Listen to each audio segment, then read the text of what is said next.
fuck it, we're live. Ah, shit. This is where I wanted to open up. Transmission 07072020. Let it be on the record. Let the record show. Mr. Carlin, please enlighten us. Rights. Boy, everyone in this country's always running around yammering about their fucking rights. I have a right, you have no right, we have a right, they don't have a right. Folks, I hate to spoil your fun, but there's no such thing as rights, okay? They're imaginary. We made them up, like the boogeyman. The Three Little Pigs, Pinocchio, Mother Goose, shit like that. Rights are an idea. They're just imaginary. They're a cute idea. Cute. But that's all. Cute and fictional. But if you think you do have rights, let me ask you this. Where do they come from?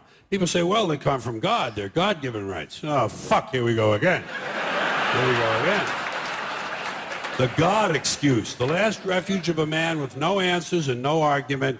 It came from God. Anything we can't describe must have come from God. Personally, folks, I believe that if your rights came from God, he would have given you the right to some food every day, and he would have given you the right to a roof over your head. God would have been looking out for you. God would have been looking out for you. You know that?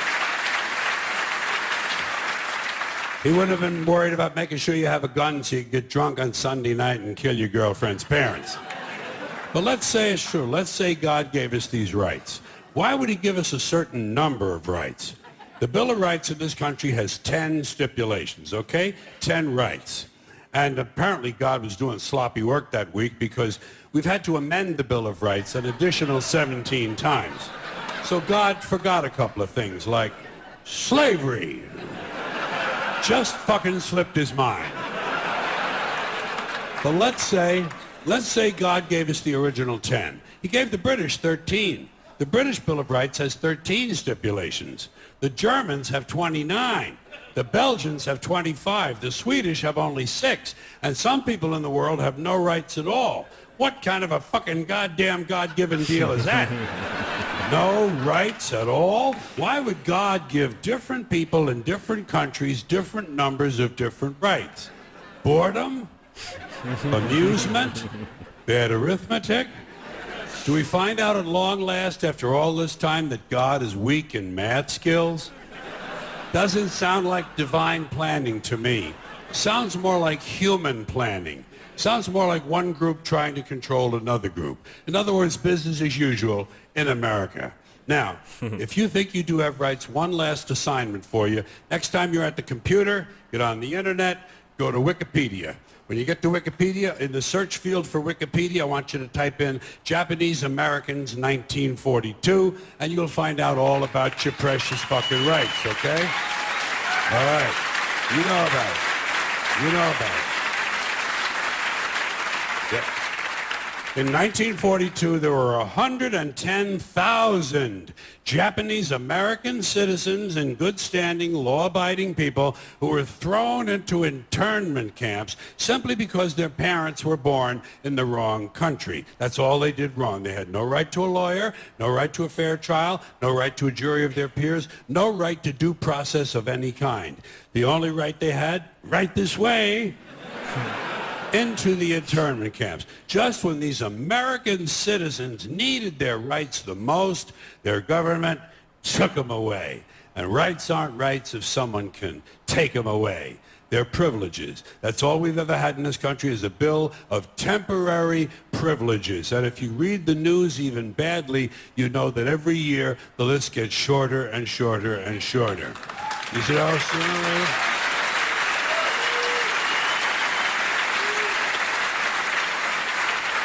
Yeah. Sooner or later, the people in this country are going to realize the government does not give a fuck about them. Government doesn't care about you or your children or your rights or your welfare or your safety. It simply doesn't give a fuck about you. It's interested in its own power. That's the only thing, keeping it and expanding it wherever possible. Personally, when it comes to rights, I think one of two things is true. I think either we have unlimited rights or we have no rights at all. Personally, I lean toward unlimited rights. I feel, for instance, I have the right to do anything I please. But if I do something you don't like, I think you have the right to kill me. So where are you going to find a fairer fucking deal than that? So the next time some asshole says to you, I have a right to my opinion, you say, oh yeah? Well, I have a right to my opinion, and my opinion is you have no right to your opinion. Then shoot the fuck and walk away. Awesome. It's just a great, like, captured 5-second, greater than any TED Talk you could get, greater than anything I could give this podcast except for the skit itself, the bit itself.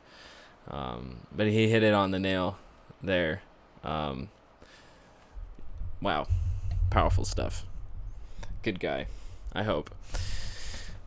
I sure just like he definitely had probably one of the biggest impacts on my political views, and he delivered it all through some of the most well thought out speeches. They're all bits and jokes, but he literally got away with subversion, and it's great. It's great. That's great work. I don't know how many people would be opposed to a George Carlin monument. I don't see us like really bickering about whether it should be going up or down. Maybe. But welcome to the Working Class Observer, where my ramblings go on and on until the class warfare ends. And I wanted to do something a little bit different, is that I have my own piece here to read. And it's called What a Time to Be Alive, featuring Kanye West, Donald Trump, Joe Biden a little bit, and Woodrow Wilson. It goes, on Independence Day 2020, Kanye West announced his run for president, allegedly, on Twitter. He hasn't released a formal statement or platform, but we'll just assume for now he's working on that. Kanye will most likely have to run as a third-party candidate because it's too late for him to earn enough delegates and defeat Joe Biden for the DNC nomination. It's far too late. That means he could become a major third-party choice through sheer mass popularity. This November 2020, we might be deciding between Trump, Biden, or West. There are, of course, many other third-party candidates running, but let's be honest, they won't get as much media attention as Mr. West. One positive side might be that Kanye is going to at least bring third-party politics to the discourse. That's good in a way, although we might be more entertained by the spectacle than we would learn from the substance. But who knows? It is still 2020. We're halfway through now, and then we get a whole new year that we have to get through. Oh boy. We flirt with the third-party system idea, and it's cute almost every time. Especially Jesse. You know who. The body. But here's a negative I and countless others, I'm sure, have thought about. It's very likely Kanye could split a large portion of the vote, and it is my personal opinion that he is more likely to take votes from Biden than he is from Trump. It is also my personal opinion that Kanye could get as many votes as Biden. He will need a platform and a campaign, of course, and as I'm writing this, I have still heard of neither. I firmly believe the voters Trump has are an immovable force, and Biden doesn't have the cult of personality support that Trump does. I don't deny they both have a strong and responsive core base, but how many are voting for Biden just to beat Trump? That allegiance seems loose to me. Trump is a record politician at this point, and he has his past actions or current propaganda holding his base together with their shared issues. Also, the GOP is his political bitch, and Trump is straight pimpin'. Like drain the swamp. More like, we like it, daddy, please don't stop. No. All right. Now, think on how Kanye may say he is a better and more empathetic option than either Trump or Biden, while simultaneously attempting to convince the younger voters, maybe ironic Bernie busters or Yang gang bangers, to flock over to his campaign. Again, only if he actually goes through with this. And maybe some will just want to say they tried to save the country by voting West. Is it a good excuse? I think only time will tell. If time goes as I have foretold it so far, my prediction would be that Kanye splits the disenfranchised, the 100 million possible scrappy voters, while some progressives and liberals remain split from 2016. To be honest, 2020 didn't help much either. Many progressives and leftists seemingly have given up on the Democratic Party almost entirely. This Grand Canyon of a divide wouldn't be as impactful if we implemented ranked choice voting, but that's for another conversation. I've explained one possible scenario, which I hope I'm wrong about, all for the purpose of looking back at history and checking precedent. When Governor of New Jersey Woodrow Wilson ran for his first term as president in 1913, the vote was split between William Taft and Teddy Roosevelt. Both were very big names at the time, and Wilson won with only 42% of the popular vote. Woodrow became president off a technicality. He had only been a governor for 2 years. That was his full experience in public office. Before that, Wilson was the president of Stanford, writing revisionist history books, but that too is a whole other conversation. There's a picture of him now, looking America dead in the eyes, like you shall receive this new freedom. Look up New Freedom. It was his platform. Moving on. The reason I think of Woodrow Wilson is I see these weird parallels to Trump's presidency, like they exist in some kind of codependent timeline. Although Wilson was a progressive of the time was 1913, and progressivism was a completely different platform than what we know it to be today. But just for reference, he was a Democrat of the 1910s, and that was the party of the South and of Jim Crow. Wilson brought the ideology of segregation to the White House in a myriad of levels. One example is he made interracial marriage a felony in the District of Columbia. Progress. Wilson also split the U.S. Treasury and Navy down the same lines while allowing more of his cabinet members to segregate their departments, encouraging the same in state and local governments. All of this only served to heighten race tensions in an already tumultuous environment.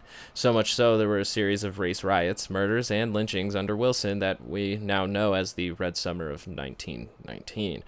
There were plenty of cases throughout Wilson's presidency, but this was an extremely heated and bloody summer riding off of the third and final wave of the 1918 Spanish flu, which at the time, white Americans had blamed the spread of the virus on black immigrants and other immigrant communities. Progress. Wilson denounced what he called, quote, mob violence in a letter to Congress, which focused more on the 3,000 labor strikes of the time. These were also happening during the race riots, which he chose to ignore, while doing effectively nothing for either issue except for delivering a couple speeches and letters. Yeah. He basically said, I'm here if you need anything, but never really planned to be there. History isn't exactly repeating, but there are some familiar echoes. None of our problems are new. They've only morphed with time like everything else. The public's consciousness and awareness on these issues has changed over time. Admittedly, we are the same species from 155 years ago trying to get over the same racist hill, but we have made small steps, and I believe there's still hope for greater leaps into the future. We just can't give up. This brings me to my final piece of history that's almost but not quite a rerun from President Wilson all the way to current President Trump, the Red Scare of 1919. I never heard of the first Red Scare until recently. I was originally only familiar with the McCarthy era. My teachers never told me in 1919, after a series of more than is necessary for bomb attacks by Italian anarchist Luigi Galliani, and the Bolshevik Revolution sparking off in Russia, culminating in Wilson's Attorney General A. Mitchell Palmer and babyface to intelligence agencies J. Edgar Hoover to wage a violent and debatably tyrannical war against anything and anyone deemed to be anti-American. On January 2nd, 1920, over 4,000 alleged radicals were arrested in 33 cities. And for a full understanding of this specific event in history, one must research the Palmer Raids. This was a political cartoon of the time. Yup. Got a Uncle Sam here with boxed humans. One of their sleeves says anarchists. It says Merry Christmas to Messrs. I think that's what it says. Messrs. Lenin and Trotsky, Russia. And yeah, one of their sleeves says anarchists. And they got fists up. I guess like this specific hand symbol that I'm seeing here that almost kind of looks like a gun, maybe something of the time that I'm not too familiar with, but definitely interesting that anarchists are throwing gang signs in this political cartoon.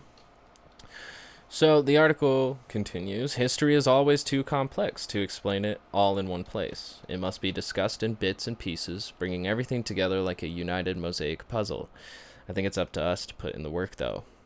So to make a very complex and long story, overly simplified and way too short, 10,000 total arrests, 556 deportations, including Emma Goldman, plus 165 deaths were spearheaded by the Attorney General A. Mitchell Palmer of the Justice Department, J. Edgar Hoover of General Intelligence, and the resources offered by the Department of Labor between 1917 and 1920. These events, fortunately enough, led to the creation of the American Civil Liberties Union, or the acronym ACLU. The ACLU documented the civil liberties and human rights abuses that were occurring during these raids and in the courts, which of whom convicted individuals under the Espionage Act and the Seditions Act. These convictions once included 249 Russian immigrants who were deported on what was called the Soviet Ark without just cause. Without just cause. Stumbling.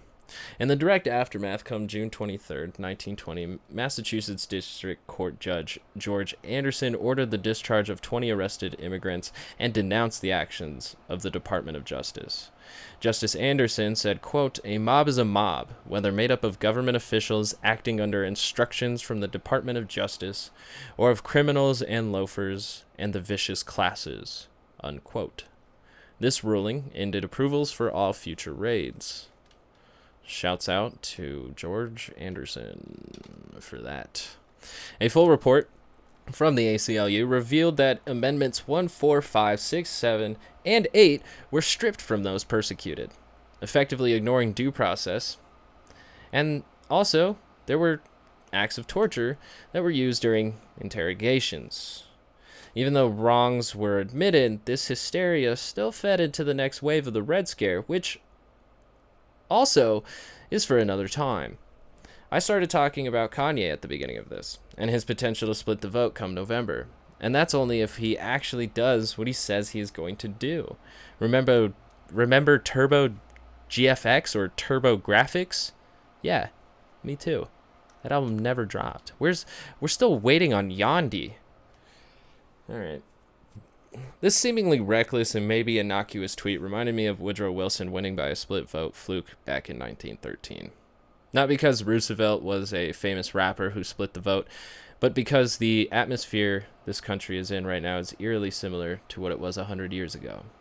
We are seeing race tensions at a new all-time high, and another Red Scare is just around the corner if we aren't there already. Black Lives Matter has been accused of being a Marxist movement by the fake University of the right-wing PragerU. So there's that. With Trump dropping in public polls and Kanye announcing his candidacy in the middle of the most anti-Marxist and pro-heritage rhetoric since the second Red Scare, all of this nonsense could leave us stuck in this deadly cyclical time warp that we never seem to be able to escape from. So please, Kanye, wait until 2024 if you can. Now's not the time for whatever this is. There has to be some other way you can help the people if that is who you are actually trying to help. Ooh. Yep. So so far, Mr. Ye hasn't come out with any actual plans of his campaign or such. I've gone to his Twitter. I think he announced that he had Yeezy shelters coming soon. I'm not really sure what that entitles. There wasn't much of a platform for that either. Maybe, maybe Google will have more information than his own Twitter. Don't worry, there's more Kanye news. If you stopped by because Kanye was in the title, there's more Kanye news. Easy shelters. Yeah. Um. Yep. So we got Kanye West offers up a fresh look at the progress on his Yeezy Shelter Dome homes. Kanye West reveals updated prototype of Yeezy shelters. Kanye West shares new image of Yeezy Home affordable housing project. Maybe that's getting closer to something that would explain what's going on. Because so far it seems like we're still talking about the tweet. So, American rapper, singer, songwriter, record producer, composer, entrepreneur, and fashion designer Kanye West took to Twitter this weekend to announce not only that he wants to run for president, but also to say his Yeezy Home project might be back underway. After the official announcement in 2018, Kanye West began construction of his Star Wars inspired community of affordable housing called Yeezy Shelters by Yeezy Home in July 2019. That's hilarious. All right, keep moving. Are we all seriously gonna start living in domes and then like, I don't know, these weird cylinder-like shapes? It's interesting, to say the least. Like we're all just gonna be on Tatooine. All right, we want to go Tatooine route. All right, I kind of like what Thailand's doing a little bit more. I think what Thailand's doing is a lot sicker. Yeah. Right. Until recently, Yeezy had been known as West. Wait, it's okay. So apparently, on an interview with Forbes, West said that the design of the Yeezy home shelters was, quote, inspired by Luke Skywalker's child home, and that he has been working with a team to design prefabricated structures that sport the same austere aesthetic, with the goal of deploying them as low income housing units. That's fine, man. Just like at least have running water. Like nobody really gives a fuck about the design or the aesthetic. Like we just need shelters. What do you mean? Until recently. I mean like, before I read on, like, everybody can have cool ass looking houses, but like before we focus on low income cool ass looking houses, let's just focus on low income houses. It's weird. I guess like it just looks better. So then maybe they wake up in these if they wake up in Luke Skywalker's home, they'll start pulling themselves up by the bootstraps even harder. I don't know, but like I'm a little bit cynical on this just because the design seems to be more important than providing. The aesthetics seems more important than the functions. Um, Yep. Until recently, Yeezy had been known as West Fresh fashion brand. I don't need to know his back history. Yeezy is no longer a fashion company. We should be referred to as apparel or clothing or simply Yeezy. Okay. Well, yeah. So everybody has about dick about anything about this. So that's cool. I like how Arch Paper is willing to say that they're still on track just because he's shared a picture. Like, what's on track for, like, a release date that we never got, you know? What does on track mean when we haven't even, like, gotten a guesstimate here? At least here's some back story about when he built it was basically like a tower, and his neighbors complained and he had to take it down.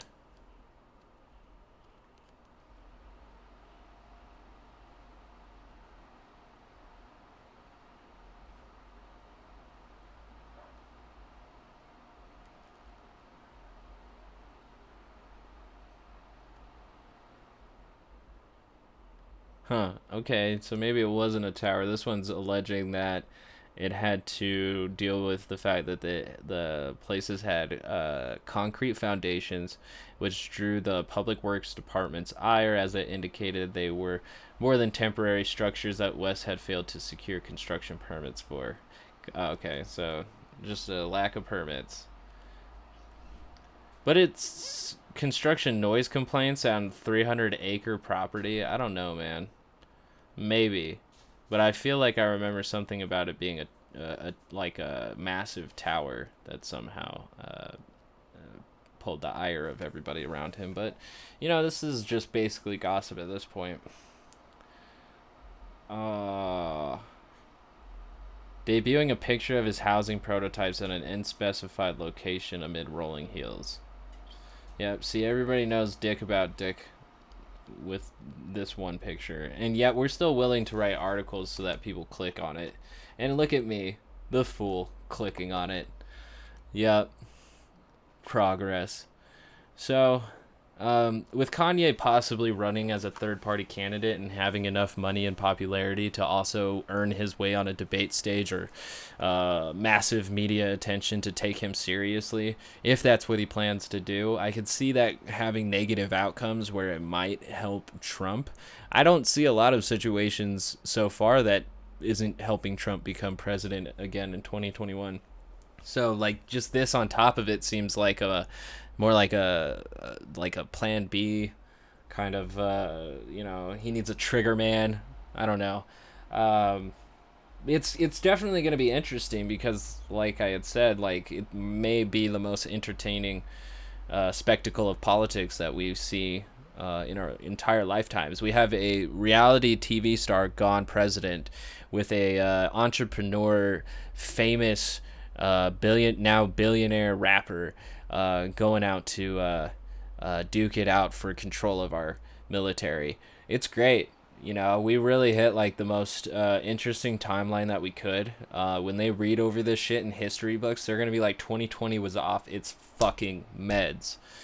That wasn't a shot at Kanye. It sounded like it, but that actually, oops, yeah, that sounded like it. But 2020 obviously needs to get on like some kind of stabilizer machine.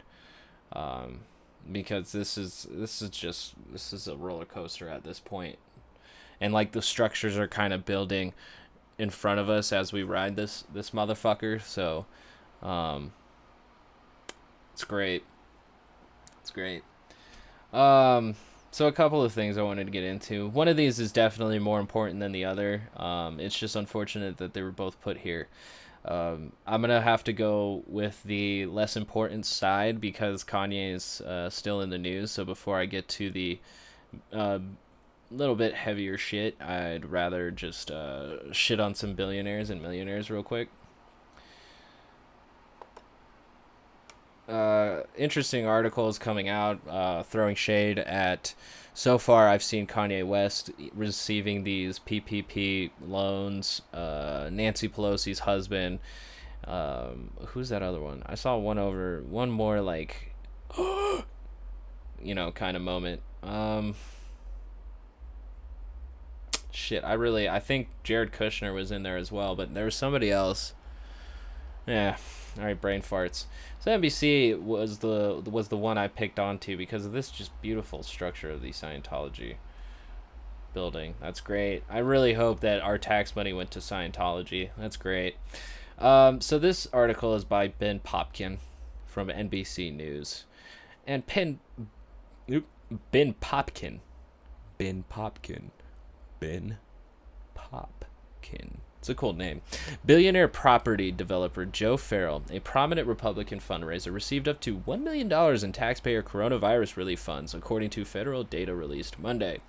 Other players in the world of celebrity and influence who took advantage of loans under the Paycheck Protection Program, or PPP, to help struggling small businesses hurt by coronavirus shutdowns included Kanye West's $3 billion clothing and sneaker company, multi-millionaire pop artist Jeff Koons, and the Church of Scientology, which is reported to be worth at least $1 billion. And that's, probably not taking into account to any offshore accounts. That wasn't the article, that was me. That last bit was me. It ended at worth at least $1 billion. I added that bit at the end. Now I fucked the whole thing up. All right. Quote, PPP was sold to the American people as a program to help mom and pop shops keep their lights on during the pandemic, unquote. Kyle Herrig, president of Accountable.us, a government watchdog group, said by email, quote, the reality is that the Trump administration created a program that helped the well-connected cut to the front of the line to get these loans, unquote.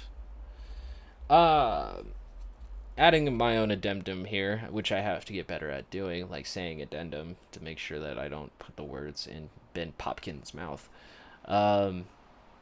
But we all kind of saw this coming, right? At least like a good significant amount of people saw that, like, obviously massive corporations are just getting a payload of wealth distribution from the PPP Act. Like, we knew that. And like, there was money trickled down. Of course, there was some businesses got millions, you know, some other businesses got a couple hundred G's.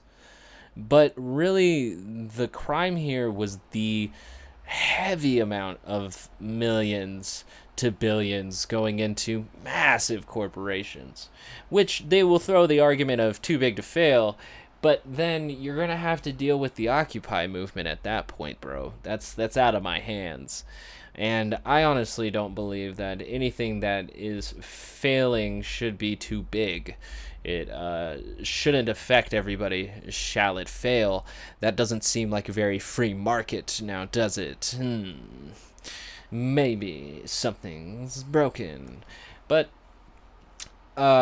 everybody knew that Trump appointed himself as the guy to watch the money.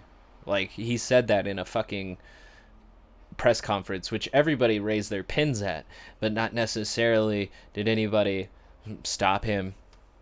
You know, the DNC did not stonewall him until he put a third party, or, you know, at least some other person in charge of seeing where this money goes. They maybe that was bad optics for them, but if it's bad to have money go out that is monitored, why are we allowing money to just float around completely unmonitored? And then, let's see, 2 months later, we find out where this money went. Interesting timing there, sir. Farrell, and this is back to the article. Farrell, a developer in New York's exclusive Hamptons beachfront community, has thrown fundraising parties for Donald Trump. His loan went to retain 41 jobs, according to data released by the Small Business Administration, which guarantees the loans. 41 jobs. Too big to fail? Farrell this year rented out his 17,000 square foot, $40 million East End estate sandcastle for close to $2 million to a wealthy Manhattan family trying to escape the coronavirus for 6 months. This is me interjecting here. Yeah, this is totally relatable. This is totally relatable to me. I'm sure there's a lot of small business owners who are going to completely relate to being able to rent out a $40 million, 17,000 square foot estate for $2 million for 6 months. I am sure this is completely relatable to everybody. And aren't you glad that you received your $1,200 stimulus check? There's a lot to unpack about that, but it's just fascinating that, yes, we handed out millions to millionaires and billions to billionaires. It happened. We just need to kind of come to terms with that and recognize this is class warfare. It has been for a while, and it's going to be for maybe less time, hopefully, if we can get over this hill that is holding us back from progress, a better union, a more just and peaceful world. But, you know, greed aside, let's keep moving. You know, this is all about greed. Let's just keep going. To legally qualify for the taxpayer-funded relief, businesses must self-certify in good faith that, quote, current economic uncertainty makes this loan request necessary to support the ongoing operations of the applicant, unquote. according to the borrower application form. Applicants must also check a box that says the loan will be used to retain workers, maintain payroll, and make mortgage interest, lease, and utility payments. The emergency payroll relief effort reached over 80% of all small business employees and 27% of low and moderate income communities, according to the SBA. 80% of all small businesses, not bad, but what happened to the other 20%? And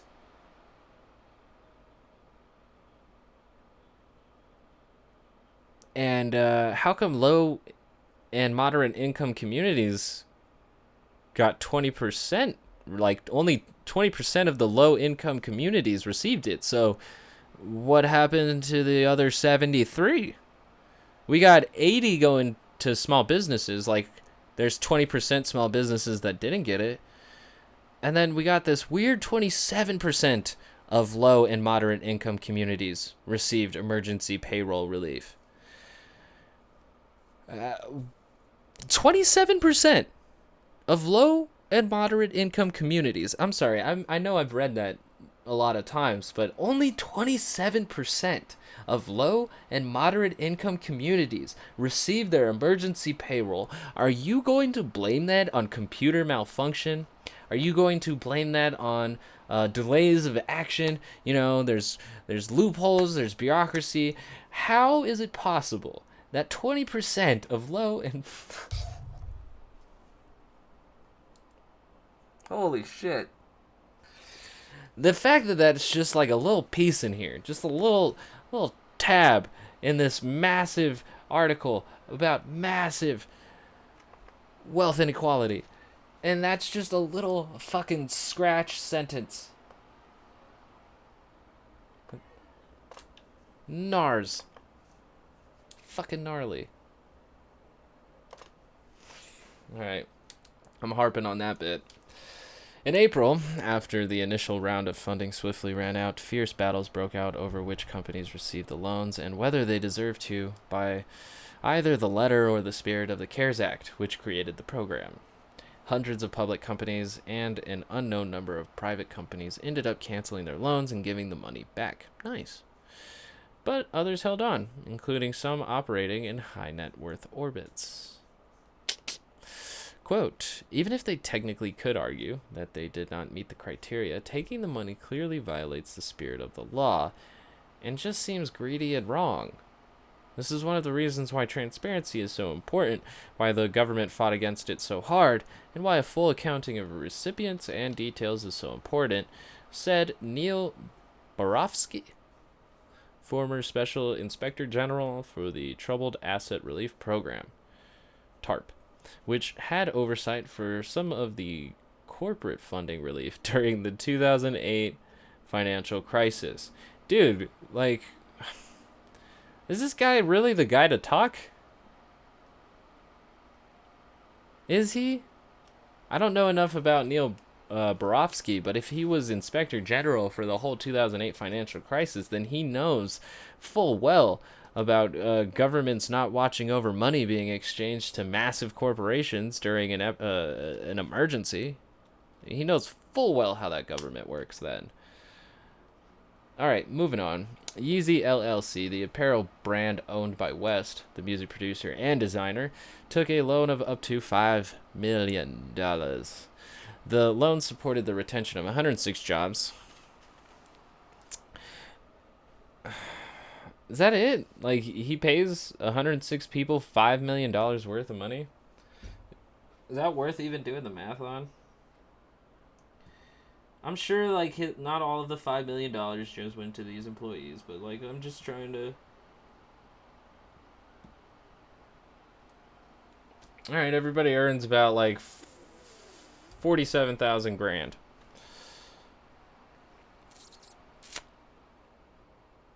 And that's if they all get paid the same.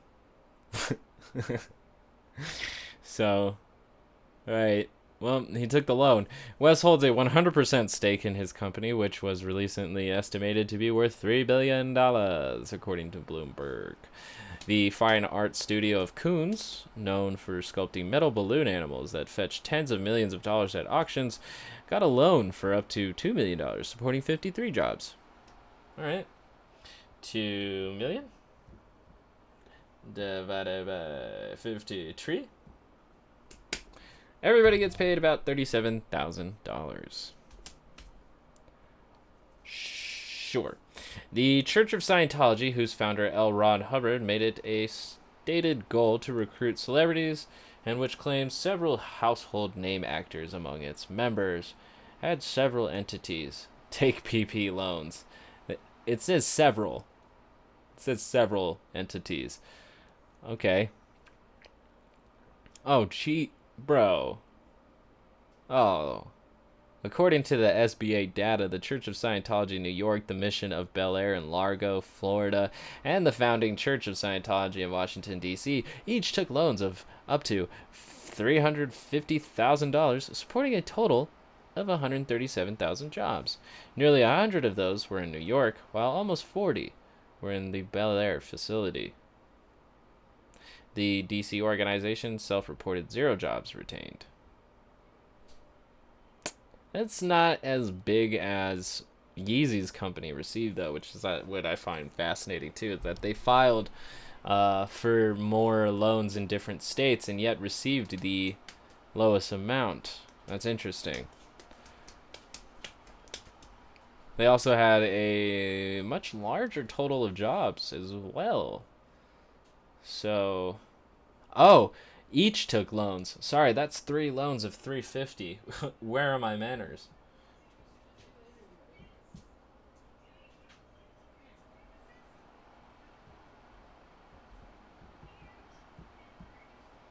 All right, they got about $1,050,000. All right. Even though the DC organization had no jobs, they still took a loan. So I wonder what they marked as their requirement. So companies are not required to report how many jobs they retain to take the loans. Nice. But they must do so within 24 weeks to qualify for the loan to become a free grant. Oh, nice. Who put that in there? Nearly 50,000 other companies had 0 jobs retained in the data set. And they reported it, which means they get to keep it as a grant. 50,000 other companies. And what also pisses me off about this is that we don't get the names. There's no source here. It just says nearly 50,000 other companies had 0 jobs retained in the data set. Yet, they retained it. They reported it regardless. So what that means is that they still received the loan. And since they reported it, they also got it as a free grant. It is no longer a loan. It's just money they get to keep. 50,000 other companies. At least Kanye was able enough to, like, just be real about it, I guess, you know? He was real about it. He's real that he just wanted to keep the money and not have to pay it back. Because, I mean, it's, like, effectively useless. Like, how is he much better off now than he was at the time, except for the fact that, like, we've loosened up our restrictions, right? But that's not even the same kind of shit for whatever Kanye's business is, so it's very interesting. So, all right, the article concludes, quote, PPP was created to retain jobs. SBA spokesperson Jim Billamoria said in an email, quote, I can't speculate on what borrows use funds for, unquote. None of these entities had immediate comment. NBC Ben Popkin. All right, well, that was still very surface level, but at least we know that there are 50,000 other companies who got a free grant. Yep. We all got $1,200 if you're down here, and then, you know, depending on how many kids, you got some more money. But does that really balance out to 50,000 other companies holding possibly millions of dollars for no job costs? It's very interesting to think about maybe what that money went to and what for, why. And we're not going to get that transparency because that's not how corporations work. There's not even a source of the 50,000 other companies that had 0 jobs retained. So I'm going to have to fucking search Google for it.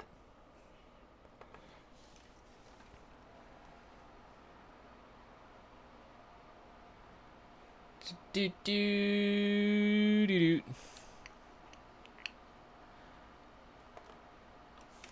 PPP. Act. Whoop.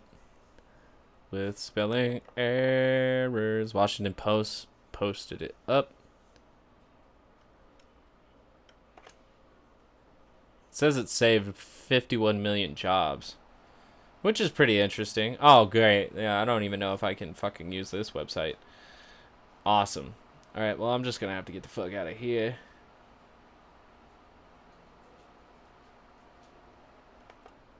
Let's get the fuck on out of there.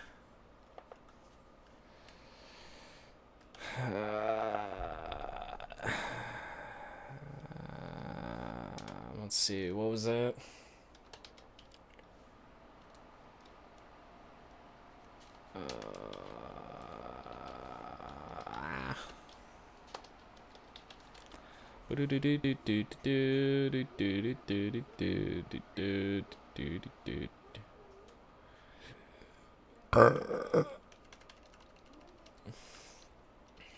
Bless me. All right. All right. We found it. We found it. Paycheck Protection Program straight from the SBA.gov. Right. Who can apply? Wow. Paycheck Protection has reopened. They're still receiving applications starting yesterday. So that's cool. The new deadline to apply for Paycheck Protection Program is next month. So that's cool. People are getting mass evicted, but the Paycheck Protection Program has reopened. So that's cool. That's cool. So cool. And I shit you not. The mass evictions have begun. I wanted to actually read this beautiful little tweet here. Oop. It's from a specific article that I do not have the pass to read. But let's see here. Let's get it. Let's get it. Let's get it. Let's get it. Let's get it. Let's get it. Let's get it. Let's get it. Nope. Nope. Yep, there it is.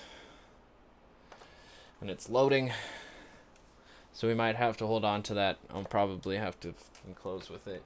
But to wrap it all up for this transmission, I heard of this Last of Us from I don't know what he is, but he's a pundit maybe from Daily Wire. And it's called The Last of Us 2 is a Crazy SJW Mess by Andrew Clavin. My name is Andrew. So this is going to be great. I think I've watched one of his videos a while ago, but I haven't watched this one. Let's just forget the fact that the Paycheck Protection Program is reopened as of yesterday, and you have till August 8th if you are a business owner to apply for more loans, while mass evictions are happening in the United States as we speak because people on my level cannot afford rent. So, yay. Let's get it. Andrew, what's your name? Clavin? Spoiler alert, I'm going to be reviewing The Last of Us 2, and I may give away some of the things that happen in this. And you know what's rough about this is that I haven't played this game. I haven't even read the leaks. I don't know what happens, but now I'm probably going to have to spoil this entire game, and it's going to be ruined by the people who are ruining the planet for me. Let's get it. Irritating social justice warrior piece of garbage. Wow. So let me talk about this video game, The Last of Us Part 2. This is making a... I want to note here, too, that this morning I read an article that Naughty Dog and the voice actor of Ellie have been receiving death threats. So I would just hope that Andrew Clavin here, Clavan, I just hope he keeps that little kernel in the back of his mind when he talks about this game, is that these people have been receiving death threats.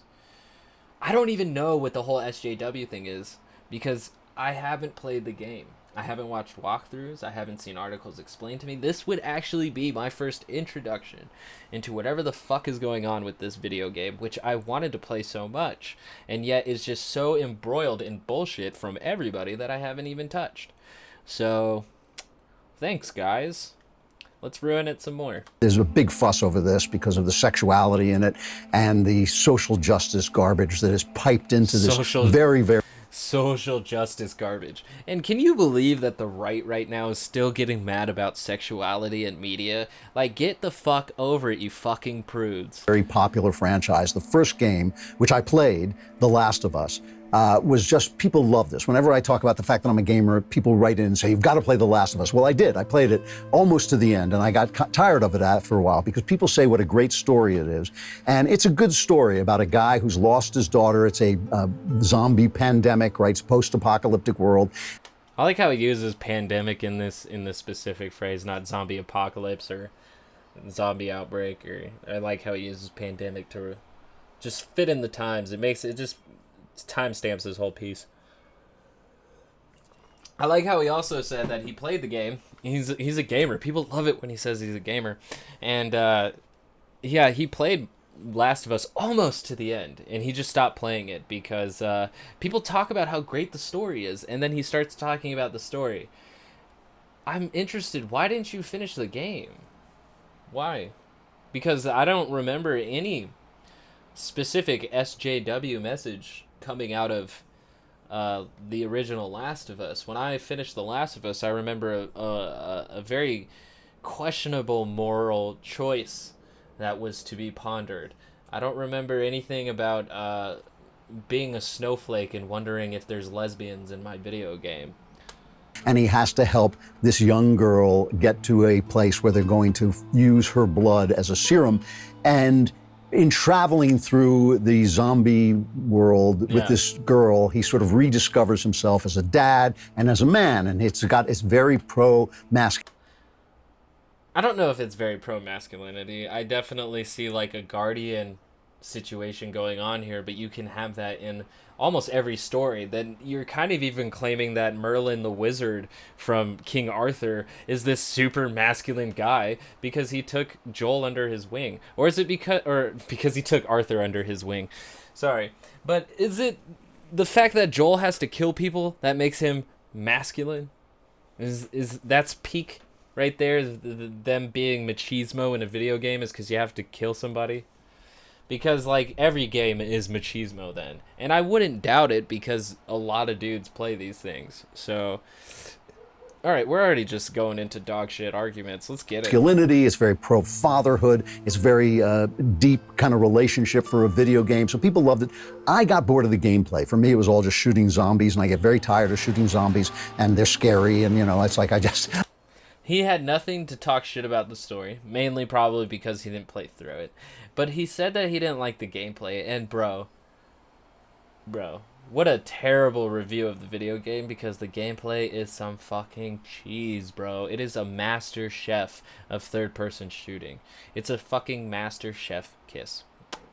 So if you don't like it, like even in my personal opinion too, like the multiplayer of the original Last of Us was so fucking good and underrated, and it's because of the gameplay, and yet this guy is claiming that the gameplay sucks. So I'm already on another opposition side to this because that's no reason to say you almost beat the game, but then you got bored with it. If it was too much zombie killing. If you'd already killed that many zombies, why wouldn't you grind it the fuck out till you actually beat the game? If you're almost there, you fucking puss. It was the same thing. So I got very close to the end. I now realize I was very close to finishing it, and then I just got tired of the shooting. My bad. He realized. He realized he was Last of Us 2 comes out, and this is a really popular game. I'm not going to finish it. And suddenly, so we're back in the world, and the young girl, Ellie, has grown up, and now she's a lesbian because.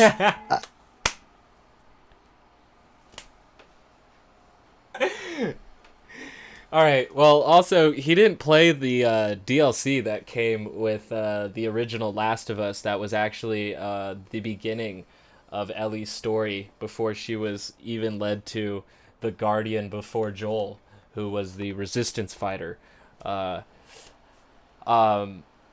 what he fails to miss is that too is in she was already a lesbian in the original Last of Us. So for him to think that this came out of nowhere, like he got sucker punched by lesbianism in this video game, it's unfounded. Completely unfounded. And that DLC came out like a year after Last of Us did. And it was like 4 hours long. So he didn't finish that either. Probably because the gameplay was boring, right? Girl, Ellie has grown up and now she's a lesbian because I don't know why, but suddenly she's a lesbian. And Suddenly. her friend. Like, what happens if his daughter like comes out and he's like, "What? All of a sudden?"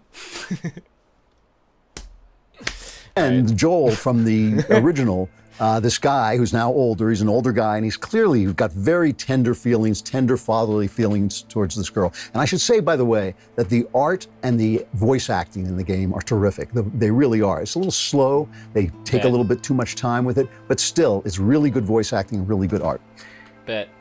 Joel is being hunted by Abby, who is for at least she looks like a transgender woman, okay? What? So she looks like a guy who either has had an operation or something, or is a woman who thinks she's man. You couldn't tell. You couldn't tell. What? Is he seriously threatened right now by the fact that there's like a masculine woman? Just because she probably got fucking biceps bigger than his fucking dick? Bro. I mean, that's not a hard measure to make, but like, she is jacked. She is fucking jacked. I'll give it that. And But I mean, like, what do you expect to happen in an apocalypse? You don't think some women are gonna get extra swole in a time when it's survival of the fittest for sure? Like, you don't think some women are gonna get swole? We've already had swole women that weren't transgender. Are you calling them transgender women? Are you gonna diss China right now, bro? Are you gonna? All right, whatever, man. we have to play her at times, and she's just a vicious, vengeance-bent person in a game where every male gets destroyed or humiliated. And Joel, this guy we've really learned to be with and to love and to kind of follow his role, follow his journey into fatherhood, into rediscovering what it means to be a man. Now we've got to play her as she hunts, or him, or whoever, whatever she is, as she hunts him down. And we even get the joy of a graphic sex scene, which you just can't tell if it's a guy sodomizing a guy who thinks he's a girl or what it is. You can't tell. Abby. So again, it's just him being extremely uncomfortable with swoletariats, bro. Like, she's swole as fuck. Who gives a shit? Like, are you honestly threatened by a woman with muscles? Like, I am, because, like, I don't know, anybody with muscles obviously can crush the fuck out of me, but, like, there's no reason to just be throwing this blind hatred just because a certain image threatens your idea of what a woman should be. Is that really required? And then are people not... is a video game not allowed to challenge people's preconceptions? Because, like, I don't even think it should have done that. I think people should have got the fuck over it and just been like, God damn, that's one swole fucking mass murderer? I haven't played the game, so I don't know the full spectrum of her character, but all I can tell from this fucking video is the guy can't stand the idea of a swole woman. So, cool. How do you guys, like, get around with this kind of shit filling your head? I seen a guy who thinks he's a girl or what it is. You can't tell. Abby.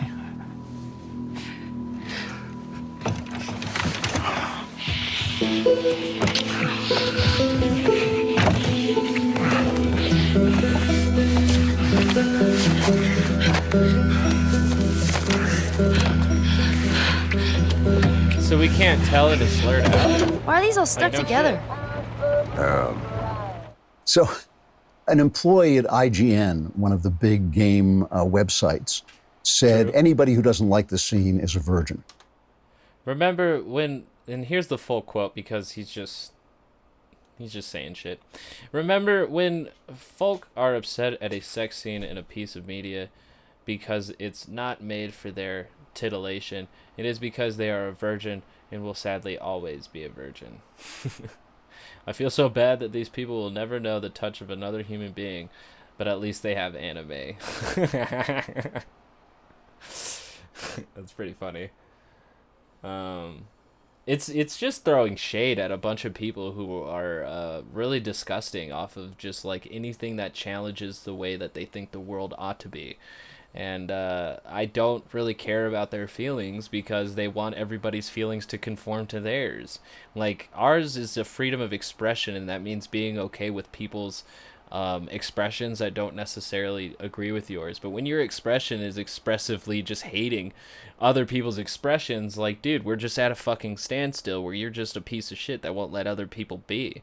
I don't know what to say in response. Allowing people to be free is probably the best thing you can do for anybody. Now, let me tell you something. I'm 65 years old. I had more sex last week than all the employees at IGN put together in the last year. We're just gonna have to take his word for it. That authorizes his next statement. He had more sex last week than everyone at IGN, and this makes whatever he's gonna say next very, very qualified. Okay. My one response to this is this. My eyes! My eyes! My eyes! My eyes! Ah! I don't care. I don't care what people are. I don't want to watch it. I don't want it forced down into my consciousness. I don't want them preaching to me while I'm trying to play a video game. What the fuck is preachy about it? Like, you got preachy because it's not the way that you like it, but like, bro, like, the people exist in a spectrum of ways. Get the fuck over it. I don't think it's shoving anything down anybody's throat. I think it's telling a story of characters, and you have to get to know characters based on their individual stories. He's not willing to do that because he can't even see past the symbols and archetypes because they fuck with his myths. That's a mind fuck that, like, somebody needs like a serious psychologist to unwrap biases and reveal them as so. But I would doubt that like a therapist even does that. I just like I don't know how we get like biasy therapists, but it would be tight if we could all just unwork these knots that we all have. Like, I have biases against white bald guys, but like, that's just me. Like, as soon as I hear their arguments, it's just very hard for me to agree with them. It's discrimination, I know. But like, we all just have to come to terms with it and be upfront about it, because by saying that I like everybody, I don't care about what you are, who you are, but here's my problem with you, like, that just doesn't seem to break the mold. There's always that mold that you're fit in, and if you don't fit in that mold, it upsets bald white men, or at least this bald white man. And that's my bias. Thank you for joining me. Let's play. And it's absurd. And by the way, a lot of people feel like this. You know, the critics give this game a 94%, which is no way. The people give it a 4.8 out of 100. Yeah. So that's what the people think about this. Yeah, but that's like everybody willing to take their time to review it because they're a pissed off little shit who can't appreciate anything if it doesn't fit their ideology. Just because the Naughty Dog has a more free expressive ideology doesn't mean that anything is bad because conservatives want to conserve their feelings into a certain safe space. This is awkward. We're supposed to be all so shocked and also, we don't care. We don't care. Most of us are. What do you mean? You don't care? You're making a whole video about it. That's why I'm here, is because you care so much to talk about it for 8 minutes and 48 seconds. Are straight people who just want to have kids and go on and have our family lives. We don't care what you're doing, but we don't need. But you see that? He knows his mold. He knows his mold. We are white people who want to have kids. We don't care what everybody else does. And yet here we are, saying what we don't need. Here we go. Need to know. We don't need to have this forced on us as telling us basically that we're immoral if we don't want to play this game. It's offensive. It is offensive to do that, right? It's offensive to say you're immoral for not wanting to play the game. Again, no. I would disagree. I think you're just biased to not want to play the game. I think immoral comes down to when you're talking shit about a woman, calling her a transgender male, to be malicious. That's pretty immoral in my book, and that's how you started the video. So where do we go from here? Like, how do we repair the dialogue between Naughty Dog and its fans if we're just going to deny the existence and the expressions of other people? Right? It is offensive to push it on. Plus, it makes no sense. Push it on. You don't have to play the game. Like, everybody knew, too, because the story leaked. Maybe the story leaking was actually the part letting everybody know that, hey, there's a lot of shit in here that may trigger you. Don't play the game. They played it anyways. And then what did they do? They freaked the fuck out. Because they need shit to do while we find out that a bunch of people on Twitch and doing a bunch of fucking esports are a bunch of fucking pedophiles and a bunch of fucking sexual assaulters themselves. Even their fucking idols that they watch stream are pieces of shit that have the wrong kind of kinks. And yet we're here shaming whatever Naughty Dog had when none of it's actually illegal. So, cool fucking beans, man.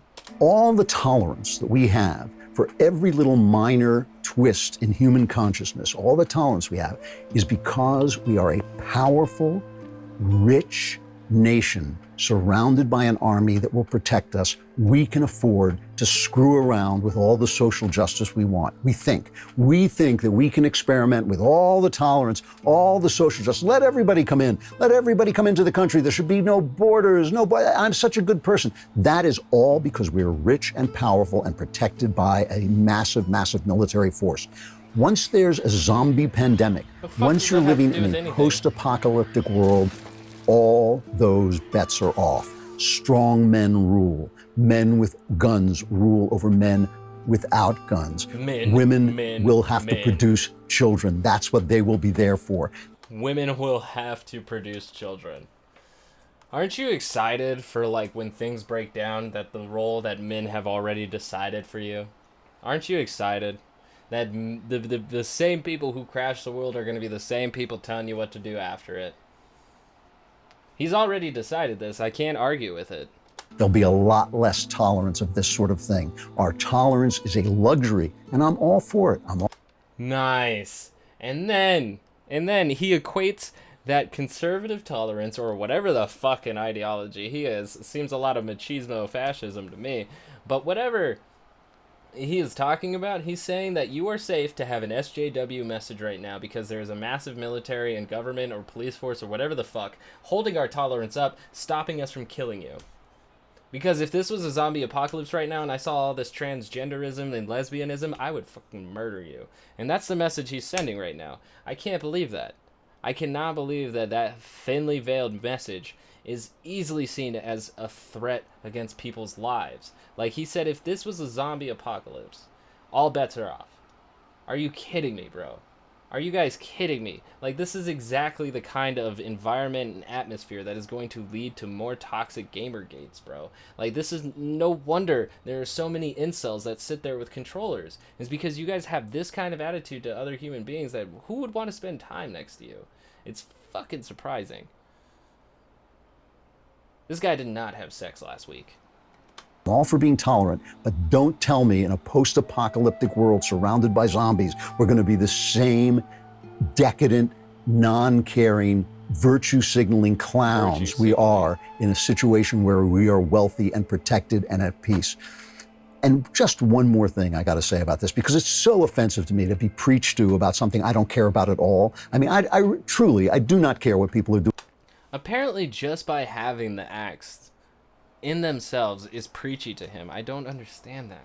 In their private lives.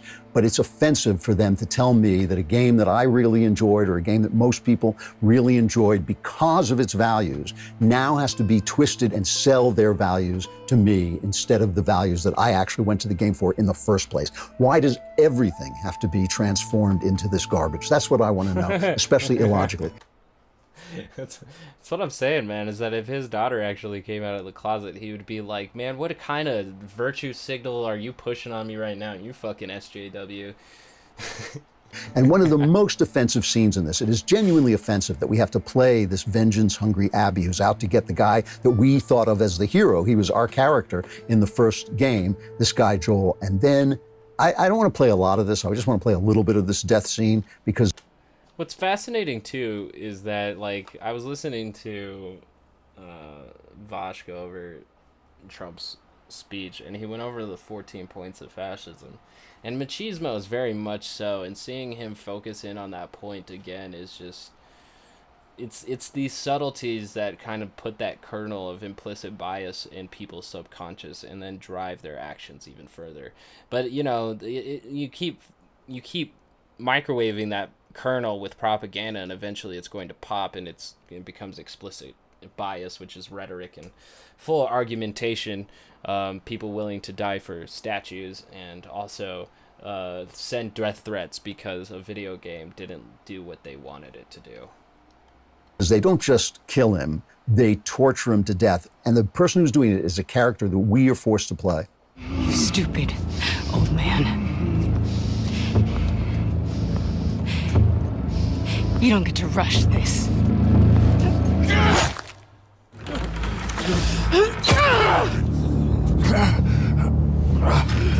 You're done.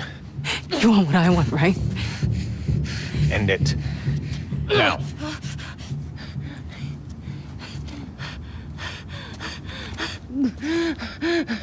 Joel, get up. Joel, f***ing get up. Please stop. God, the game is beautifully rendered, though. Please don't shoot. Joel, please get up. They try to convince us that this transgender person is somebody we should somehow like and forgive. They make you kill a dog, which a lot of people are really upset about. I don't know if I don't know if I would forgive them. I think that's kind of the point. And what I'm kind of hoping that might be interesting here, since I like video games a lot, is I wonder if like her character arc is something similar to what the gamer experiences, because you are taken to a certain situation where at the end of the first Last of Us, Joel decides not to have Ellie go through with the procedure, which effectively would create a cure for the virus or for the zombie apocalypse, or the zombie disease, whatever, or immunity, maybe.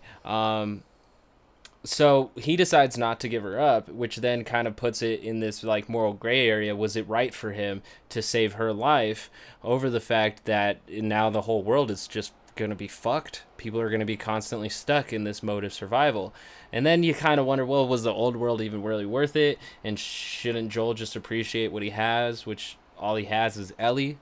So it kind of brings out certain emotions, certain thoughts, certain feelings that you can dive into and kind of explore. And so what I'm wondering is that some people that ended up on the end, possibly, that they didn't like that Joel did not sacrifice Ellie for the greater good of humanity, maybe sit on the side of Abby. But I don't know, because I don't know Abby's intentions whatsoever or motivations, because I didn't play the game. And all I really do know is that he doesn't like the fact that they might paint her in a humanizing picture. But we all know that this game deals in gray morality, and even some of the best media deals in great morality, where we don't really know what's right or wrong. How do I know that Joel didn't deserve it based on the story, just because he had 5 good minutes in the previous game and I was forced to like him then because all I had was the experience of him being my guardian hero at the time, right? Or Ellie's guardian hero. But what is the reason for Abby being vengeful and hunting down? Why? I don't know. And yet, I'm just supposed to take his word for it, so I'm still going to play this game, probably. Because now he's got me curious into like what actually happens, and the true motivations of every character. He's actually got me curious because his surface level analysis leaves me hungry. I want more. I need more substance, because whatever the fuck this is, it's potato chips, bro.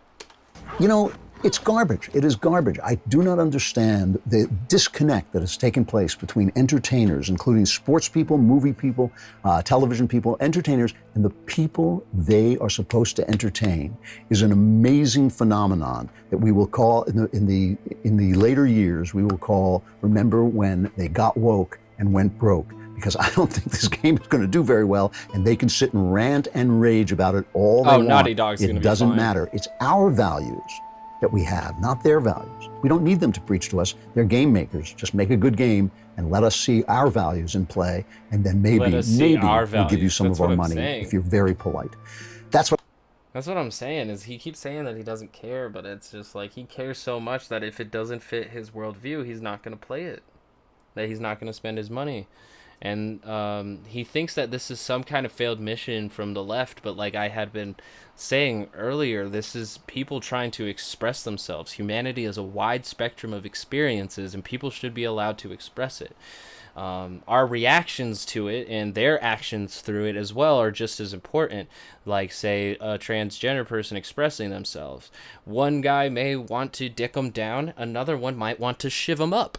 It just depends on the person. But I tend to sit on the side of the person who would rather dick them down than shiv them up, because I don't want to see senseless death for no reason just because a person doesn't fit into the mold of what I think a human being should be. I don't know what the fuck I think a human should be, but it's hard for me to tell them that they have to be American when I know motherfuckers are born in Russia, China, Thailand, Africa. They're born fucking everywhere, bro. There's no controlling the exact kind of human being, but they will try their goddamn hardest to get it to fit inside the blue or the red and white stripes. I swear to fucking God, they will try their hardest to get it to fit inside this fucking little box, but it won't work. It causes constant conflict and contradictions, and it hurts us down here at the bottom, because ultimately it doesn't fucking matter. The only purpose of this distraction is to keep the wealthy wealthy and the poor poor. That's it. That's all it's ever been. And we fight about it in our video games now because it has to take over everything. We fight about it in our sports because it has to take over everything. But the thing is that if the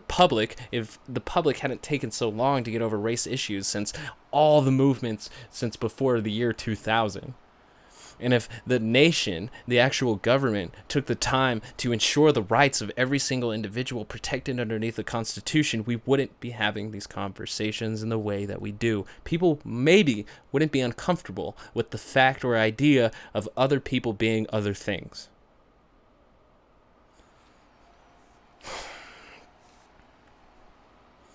That was a lot of class warfare in a minute.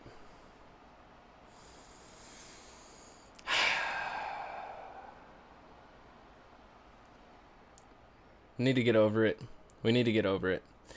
But it's still worth it to play Last of Us in spite of people who just hate people for the sake of their existence.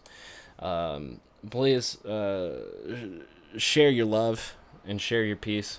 And stay woke, and you'll never go broke. It's all bullshit, folks. It's all bullshit, and it's bad for you. Now, you wouldn't know it from some of the things I've said over the years, but I like people. I do. I like people, but I like them in short bursts. I don't like people for extended periods of time. I'm all right with them for a little while, but once you get up past around minute and a half, I gotta get the fuck out of there. And my reason is for one that you may share, possibly. I have a very low tolerance level for stupid bullshit. That's all. Stupid bullshit. You know? Tell the truth. Don't be bullshitting people. Like I say, there's enough bullshit as it is. There's enough bullshit as it is. In fact, there's just enough. Did you know that? There's just enough bullshit to hold things together in this country. Bullshit is the glue that binds us as a nation. Where would we be without our safe, familiar American bullshit? Land of the free, home of the brave, the American dream. All men are equal, justice is blind, the press is free, your vote counts. Business is honest, the good guys win. The police are on your side. God is watching you. Your standard of living will never decline. And everything is gonna be just fine. The official national bullshit story. I call it the American okey doke. Every one of those items is provably untrue at one level or another, but we believe them because they're pounded into our heads from the time we're children. That's what they do with that kind of stuff. They put it in the heads of kids. They pound it in there because they know kids are too young to be able to mount a sophisticated argument against these kind of ideas. And so kids, and up to a certain age, by the way, kids are going to believe everything a grown-up tells them, everything. So kids never learn to question things. Nobody questions things in this country anymore. Nobody questions things. Why? People are too fat and happy. People are way too fucking prosperous for their own good. Everyone's got a cell phone that'll make pancakes and rub their balls now, you know? So nobody wants to rock the boat. And people just gizmo. Americans have been silenced, bought off and silenced by gizmos and toys. And as a result, no one's ever learned to question things. No one questions things in this country anymore. No one questions things. Now, okay. You remember Barbara Bush? I call her the silver douchebag. You remember her? Okay. Barbara Bush. She is the mother of Governor George Bush. I call him Governor Bush because that's the only elected office he ever held legally in our country, okay? George Bush, Governor Bush. Yeah. I don't care where they hang his portrait. I don't care how big his library is. He'll always be Governor Bush. I don't even capitalize his name when I type it anymore. So she's the mother of Governor George Bush. She's also the wife of his father, George H.W. Bush, who did become president in the normal, legal, traditional manner. And when he did, she came along for the ride as First Lady. And that's been the tradition up till now. A man has been elected, and the woman has come along for the ride as the First Lady. And usually, as in American life in general, the woman is condescended to, patronized, given something to do to keep her busy. A lot of times they give her a charity or a cause, something she can champion. Betty Ford was told to drink. Remember that? Yeah. Yeah, that was Betty Ford's assignment. Betty, you get drunk and get totally fallen down, fucked up, shit-faced drunk, okay? You just get fucked up drunk, and we'll hose you down, baby. We'll hose you down. We'll put you in a facility, you'll get sober, and then we'll put your name in the facility. Liza Minnelli can get sober, and everything's gonna be okay, right? That was her assignment. Barbara Bush's assignment was getting children to read. Remember that? Getting children to read. They figured she had had so much success with George.